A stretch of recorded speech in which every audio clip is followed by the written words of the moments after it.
अस्सलाम वालेकुम नाज़रीन, हम आपको मौसम के हवाले से बताते चले। महकमे मौसमियात ने कराची में बारिशों का सिलसिला शुरू होने की पेशनगोई कर दी है। जी नाज़रीन, और कहा नया स्पेल 3 रोज़ तक बारिश बरसाएगा।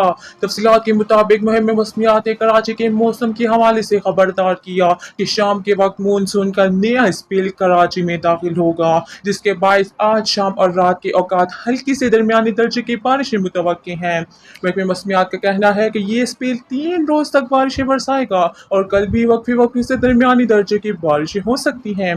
कराची में आज मौसम गर्म और मरतूब और मतलब ड्रिजली आबर आलूद है।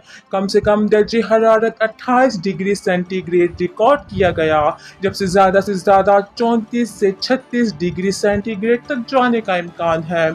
इससे कबल महकमे मौसमियात का कहना था कि शहर में नया मानसून सिस्टम 22 सितंबर को मुतवक्के है। इस सिस्टम के हवाले से अब भी कुछ कहना कबल इस वक्त होगा। दूसरी जानिब कराची में गर्मी की शिद्दत बरकरार है और गैर एलानिया लोड शेडिंग का सिलसिला भी जारी है।